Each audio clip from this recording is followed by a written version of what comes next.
Hey everybody, welcome back. Hi. This one's gonna be about cruise. What kind of cruise? Are we talking like a summer cruise, a winter cruise, a party cruise? Party crew. Crew. Like Okay. a squad, your posse, that kind of crew. Yeah, let's talk about crew. Crews are the adventuring party, if it was anything else. It's not... This game takes it a little bit differently and gives you bonuses and what it considers power tags that anybody can access once until they're returned. Yeah. So as opposed to a traditional power tag in your character, whether it comes from your mythos or your logos, you can't burn these power tags in your crew for hits. Right. They just burn when you use them. Yeah. Whenever you go to implement one of these, it doesn't matter which player is implementing it. It's basically burned immediately. And like JD said, it can only be brought back in the geek out during the credit scene.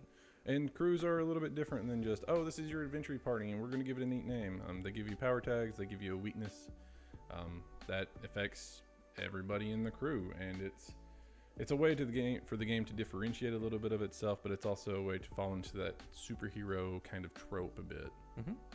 So some of the examples that we're going to go over are pulled straight from the book. Right off the bat, we're going to go into it.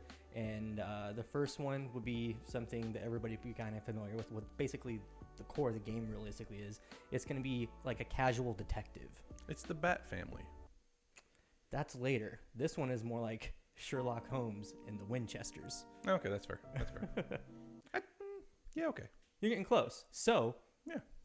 The Bat family would fall under like the masked vigilante yeah, investigations. Okay. Yeah, that's true. Yeah. Okay. There's also company people, which is Mulder and Scully, anybody who works for an agency.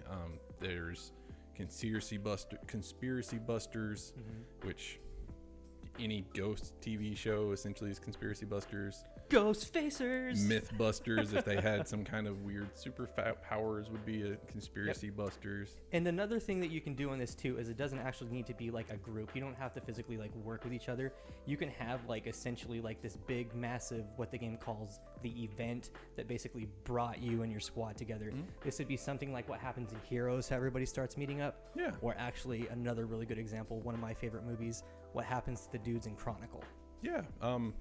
Maybe it was a comet. Maybe it was a meteor. Maybe it was an asteroid. Maybe it was an earthquake. Maybe it was a biblical event. I don't know. There's a giant list of things that it could have been. Some big cataclysmic world-altering event. And even if it's just world-altering for the characters, it still changes everything. One big one that I just want to talk about, it's kind of like what would be your kind of cliche. Another one that's used in the explanation of like the crew types. Another one is the pros, and this is kind of going to be like your traditional superhero groups, like, you know, the Justice League, any basic super group that you can really think of. You can the X-Men. You can get specific with it. The Lantern Corps are all their own individual pros, and And before you start getting into the crew stuff, you're going to want to go over all this stuff in this session 0, because what you're going to do is when you pick these crews, depending on how you do it, and I'm going to explain a little bit on that, is you get hurt points or help points. So depending on how you guys set up this crew, where let's say you meet each other, you will basically get a hurt and or help. Jeez Louise, you will get a hurt or help point based on how you have maybe even interacted with another one of these characters. And these help or hurt points that are generated when you make the crew as a group, it's everything that's happened before the adventure starts, everything that happens before case 1. It's your character and another person at your table's character bumped into each other, and they saw you do this great elaborate display of ability, and maybe it turned them off. Maybe they were scared by it, or maybe they thought it was super cool. So now there's a help there or a hurt there, but it has to be a mutually agreed upon by both players. And like a really good way to kind of look at that, and it's one that we had talked about last night, was looking at like the Spider-Man Venom thing, right? Yes. How you've got Venom, who is kind of like, I'm going to air quote the bad guy. A lot of people say he's an anti-hero. An antithesis. Yeah. And then you got Spider-Man, which is a good guy. They're willing to work together. Sometimes. But emphasis on sometimes. But Venom may not always agree with what Spider-Man wants to do, or Spider-Man not want to always agree. And it's not a two-way street. So for Venom, it's more of a, hey, this is a hurt side of things, because I don't like you. after these years of history. For Spider-Man, I want to help. even if you don't want to help, there's nothing there because he's just indifferent to Venom. Venom's just another person. But the whole goal, basically, kind of like at its peak, coming to the idea, like for example, like they got to start Carnage or something like that.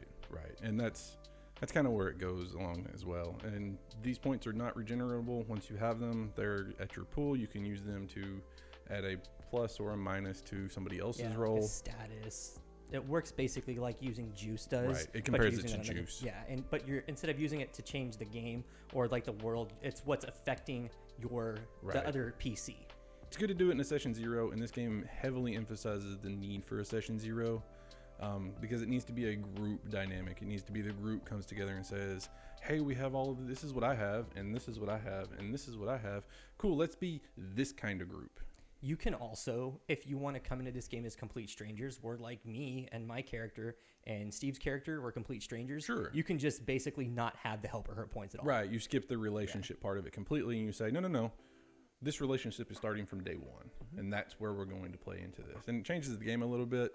It makes it much less players stepping on other players or players trying to interact with other players or making rolls and stuff, but it also adds an interesting dynamic to it to where those help and hurt points can be added, kind of home rule a little bit here, where it's added as you go. And it's like, oh yeah, I was put off by that, and I'm going to mark a hurt on you. Or, hey, that was really cool. I'm going to mark a help. And as long as it's within reason and the MC agrees upon it, I think it's a good way to do it too.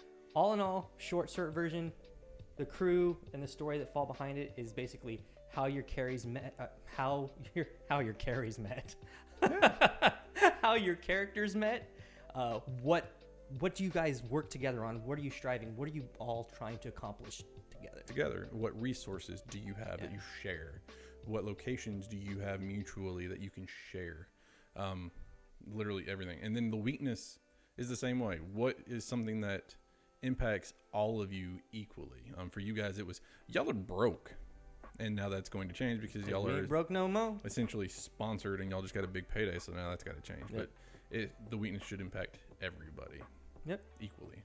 I think that's gonna wrap this video up. Yeah, I think so. It's a short one. Yeah, please come by the stream, get your possibility to win this fancy book. We'd love to talk to you all. Yeah, absolutely. Till then, stay awesome, be excellent, and love each other. Peace. See ya.